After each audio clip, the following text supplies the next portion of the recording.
Welcome back to another episode of Creature Madness with your host, me, Gus, from Askewed Reviews. Now, if you don't know what Creature Madness is, bad. No. No, I'm kidding.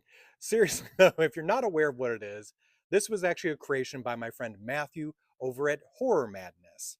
Now, he decided to create a movie club where he invited a few of his friends, and then each week we all watch the same creature feature film, and then each of us does our own review for all of you. Now, aside from myself and Matthew, the other members of this club are Jen, Karen, Amariah, Bambi, Ashley, and Ryne. And speaking of Ryne, it was his turn to choose the movie for this week. And he chose the 1995 film Project Metal Beast, directed and co-written by Alessandro De Gaetano. So when watching this one, I'm pretty certain that I hadn't actually seen it before, but there was some parts of it that seemed slightly familiar. But I will also say this. This is one of those quintessential 90s horror films that was not one of the best ones, but was in that kind of grouping of horror films that were still fun and entertaining and were just full of schlock and just ridiculousness. But we're still a lot of fun to watch. So let me tell you more about the premise to see if maybe this is something that you wanted to check out. So our movie starts off in 1974. We have a Colonel Miller that has sent a few soldiers on an assignment to go and hunt down a werewolf and collect its blood. So a soldier named Butler manages to accomplish this task and bring the blood back. Now, he feels that the scientists and people working on this are taking way too long, and he decides to take matters into his own hands and inject the blood into himself. He is, of course, under the delusional belief that he'll have full control over himself once he transforms. He, of course, is wrong, and once he does, starts attacking everybody. That is, at least until he is taken down by a few silver bullets. Colonel Miller, who is not willing to waste an opportunity, decides at this point to cryogenically freeze Butler to use in some sort of future experiment when something comes up that makes sense. 20 years later, an opportunity just so happens to come up that would fit this situation perfectly. A group of military scientists are working on a synthetic skin that could really help out with cancer patients, with burn victims, all sorts of potential uses, but they keep running into a problem where the synthetic skin begins to harden and pretty much become like metal. Now, they may have eventually stumbled upon a way that it can actually work, but they're worried about doing human trials. However, Miller does just so happen to have a cadaver that could work for this situation.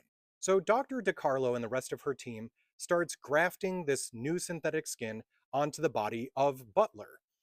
However, while they're doing that, they realize that there's something in his chest and they begin removing it. This is where they discover that those items happen to be silver bullets. And once they're removed, Butler then comes back out of his stasis. Now, just dealing with a regular werewolf would be terrifying, but this situation is so much worse because when Butler transforms, it manages to fuse with this synthetic skin, and now he is a metallic werewolf, I guess? Butler then breaks free and is running rampant on this base. So, will any of this team manage to make it out of this situation alive? So, this is definitely a fun but absolutely ridiculous movie with a ridiculous premise. But there were a lot of those in the 80s and 90s, and still to this day, but I just feel like they were more prevalent in those two time frames. Now, even though I found it to be an entertaining watch, there definitely is not a great story. The acting is very, very poor. I mean, they do have Barry Bostwick in there, which is amusing, but let's be honest. Barry Bostwick is not the best actor. He does some great roles sometimes, and I have seen him do some amazing performances. This was not one of those. You also, though, have Kane Hodder in the actual outfit for the werewolf creature, and then John Marzilli, who plays Butler.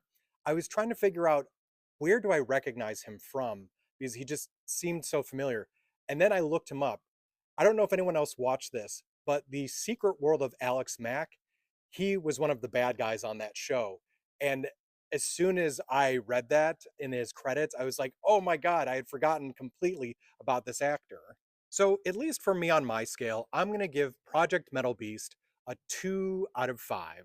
If you'd like to check it out for yourselves, it is currently streaming for free on Tubi.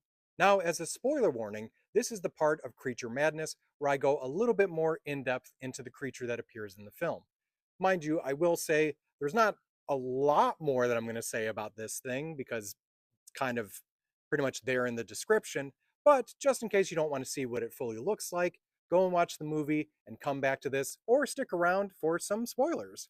So, throughout the film, we see two different werewolves. There's one at the beginning that they draw the blood from, and then there's the one that Butler changes into, which both of them look pretty similar to this one. I can't remember which character this was. I think this is Butler's werewolf. But after the addition of the synthetic skin, this is what Butler's Metal Beast apparently does look like, which is kind of like a super goth version of Sonic the Hedgehog, I guess. Now, all versions of werewolves in this film do seem to have superior strength, some really great agility, but when the transformation happens, this one is pretty much indestructible. Now, it does still have the same fatal weakness that regular werewolves have, which is silver, but they really just have to give it in a much stronger dosage, essentially, for it to really harm this thing. But I will say this, with what happens at the end of the movie, I don't exactly know if you can say that it's the silver that's doing it. I'll just say, because this is already the spoiler section, they blow it up. So I'm not exactly sure if you can say, yeah, the silver is what destroyed.